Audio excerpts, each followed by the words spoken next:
Do you ever imagine a seemingly ordinary childhood taking a dark turn, leading someone down a path of unthinkable horrors?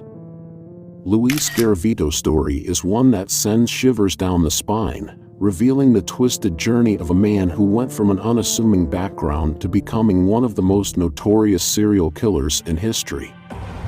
Luis Garavito's tale begins in the picturesque town of Genova, Quindio, Colombia. Born into poverty on January 25, 1957, he faced the harsh realities of life from the start. Raised in a large family, Garavito's early years were marked by adversity and struggle. Yet, it was within these challenging circumstances that the seeds of darkness took root.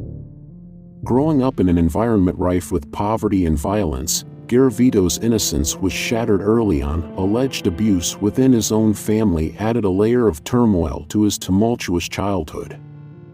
These formative years would play a pivotal role in shaping the man who would later terrorize Colombia.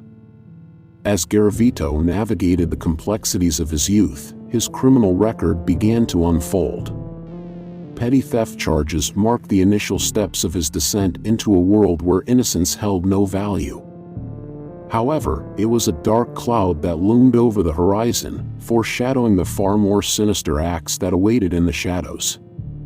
The first brush with law enforcement merely hinted at the storm that would soon engulf the nation. As Garavito's troubled adolescence unfolded, so did the ominous patterns that would define his future. His encounters with the law escalated, each incident casting a longer and darker shadow. However, it was in the late 1990s that the true extent of his malevolence came to light. Arrested in 1999 for attempted rape, Garavito's detention unearthed a horrifying revelation. Authorities, peeling back the layers of his criminal history, discovered a string of gruesome murders that had terrorized Colombia.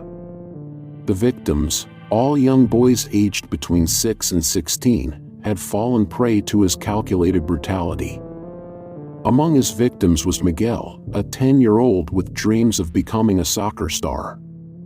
Another was Juan, a 12-year-old who loved to draw and dreamt of a better life. As the names and stories of his victims emerged, a chilling narrative of lost potential and stolen innocence unfolded. Garavito's motive, as he claimed during the investigation, was a twisted sense of satisfaction and power. He reveled in the pain he inflicted, preying on the vulnerability of the innocent. His distorted worldview fueled a desire for control, and the suffering of his victims became the currency through which he sought gratification. What made Garavito particularly elusive was his ability to seamlessly blend into different communities. Posing as a homeless man, a monk, or a street vendor, he moved freely, evading suspicion and perpetuating his reign of terror.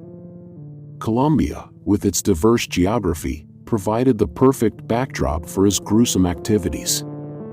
The authorities, grappling with the enormity of the case, faced the challenge of capturing a man who had perfected the art of illusion. The trial that followed brought international attention to Colombia's criminal justice system. Garavito's cooperation, in exchange for information about the location of his victims' remains, led to a reduced sentence. Yet, the public outcry echoed the sentiments that the punishment seemed inadequate for the gravity of his crimes. Convicted of 138 counts of murder, Garavito received a sentence that, despite its numerical weight, left a lingering sense of injustice. The flaws in the system were laid bare, prompting a broader discussion about the need for systemic changes to protect vulnerable populations and address the root causes of violence. Luis Alfredo Garavito Cubillos remains a chilling reminder of the capacity for evil within seemingly ordinary individuals. His story serves as a cautionary tale, urging society to confront the darkness that can fester in the shadows, and to fortify the defenses that protect the innocent from those who would do them harm.